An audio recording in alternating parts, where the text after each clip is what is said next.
kita yang sudah meninggal, mereka itu laksana pengemis di alam ruhnya. Mereka itu ketika ada orang yang berdoa, minal muslimina wal muslimat wal mu'minina wal mu'minat al ahya'i minhum wal amwat al fatihah, mereka harus rebutan Pak dari situ Pak. Tegakah kita padahal kita karena beliau kita ada, tapi kita malah menjadikan orang tua kita di alam itu macam pengemis Pak. Dan begitu orang ngomongin agama, setahu saya belajarnya sama Mbah Google, ngajinya sama Chat GPT AI, bukan datang ke tempat guru-guru kita ngajinya. Sehingga jangan heran kita umat Islam sekarang banyak tahu tapi nggak tahu banyak. Banyak tahu tapi nggak tahu banyak. Ketika banyak tahu nggak tahu banyak, maka percayalah Pak, perselisihan yang akan kita perbesar. Tahlilan, dibilang bid'ah, naudzubillah. Itu cuma lantaran kopinya kurang kental, jalannya kurang jauh, bacaannya kurang banyak. Kopi Pak. Ketika ada orang yang berani mengharamkan tahlilan, bagaimana mungkin? Saya ditanya, Syarki apa? Sebenarnya orang dibacain Fatihah pahalanya sampai. Saya bilang sampai. Apa buktinya? Aku sekarang muridnya kagak pulang-pulang. Nggak boleh begitu Syarki. Agama itu perlu dalil. Apa dalilnya? Pak, capek Pak. Kalau saya nerangin dalil saya bahwa pada itu nyampe, Bapak yang kagak senang dengan dalil saya bakal nolak dengan dalil Bapak. Akhirnya kita jadi perang dalil sampai kiamat kagak bakal selesai. Sudah begini saja lah, langsung pembuktian. Gimana kalau Bapak mati duluan? Nanti saya kirimin Fatihah, kalau nggak nyampe balik lagi nggak apa-apa. Cuma 7 ayat Pak, segitu beratnya kah lidah kita untuk mengirimkan Fatihah untuk orang yang sudah melahirkan kita di dunia. Mumpung masih banyak ulama-ulama, jadikan dulu diri kita sosok yang soleh dan sholat di hadapan anak kita. Jangan pernah putus dari rahmat Allah. Bu, ya. Makanya saya mau pesan, boleh saya pesan? Boleh. Ini juga buat diri saya nggak pesan sama laki-laki. Kenapa? Kita laki-laki nggak 24 jam di rumah Pak. Jujur, perempuan hampir 24 jam ngadepin anak-anak kita. Nah, makanya saya mau pesan buat ibu, Bu, berhati-hatilah mengucap kepada anak. Saya ulang, berhati-hatilah kaum perempuan ini mengucap kepada anak. Kenapa Soki? Diajarkan oleh guru saya Al-Mukarram Kiai Syaroni. Ucapan orang tua kepada anak yang berulang-ulang itu merupakan bagian dari doa.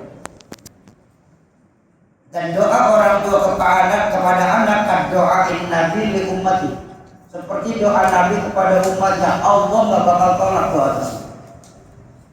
Ketika melihat anak lagi nakal, jangan langsung vonis, dasar kamu anak durhaka. Jangan. Semakin sering itu terucap, semakin besar kemungkinan Allah kabulin akhirnya anak kita jadi durhaka. Kan ada kisah, boleh saya cerita sedikit? Boleh nggak saya cerita sedikit? Boleh. Ini kejadian di keluarga ulama di Saudi Arabia, terdiri dari bapak, ibu, dan anak. Bapaknya ulama besar di Saudi. Satu hari bapaknya bilang sama istrinya, Bu, besok pagi tolong masak agak banyakan. Ada apa Pak? Ada tamu mau datang ke rumah, kita harus jamu. Oh siap Pak. Mulai habis subuh mulailah istrinya masak. Dia punya anak kecil Pak. Begitu jam 8 sudah setengah terhidang di meja. Dia punya anak kecil, ya namanya anak kecil kan susah dibilang. Dia main dari luar masuk ke dalam bawa pasir Arab. Bawa pasir diauli ke masakan yang sudah matang.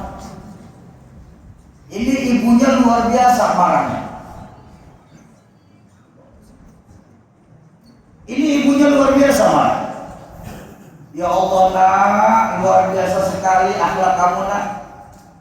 Ini mama dari subuh sampai jam segini belum istirahat. Sebentar lagi kamu mau datang. Mama harus laporan apa sama abah kamu nak?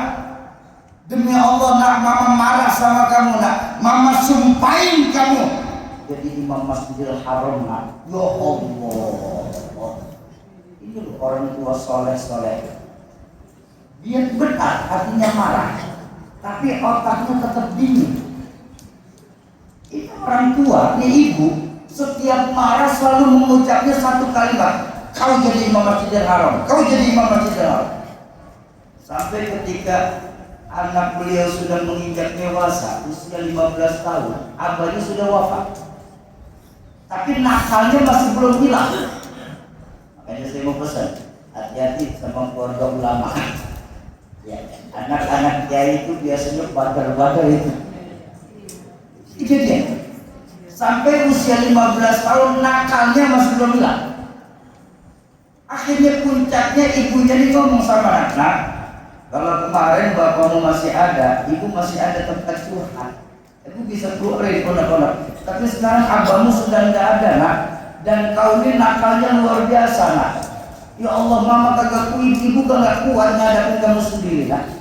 Sudah, mulai hari ini nak, silahkan kau keluar dari rumah ini. Jangan pernah kau kembali ke rumah ini sebelum kau jadi imam Masjidil Haram. Ya Allah, masih imam Masjidil Haram. Berjalan. Dan ternyata Allah kabulin doa dari ibu. Bapak tahu siapa? Syekh Abdurrahman As-Sudais. Dan terbukti karena seringnya ibu ini marah mengucap imam Masjidil Haram, sampai saat ini Syekh Abdurrahman As-Sudais masih jadi imam rawatib di Masjidil Haram.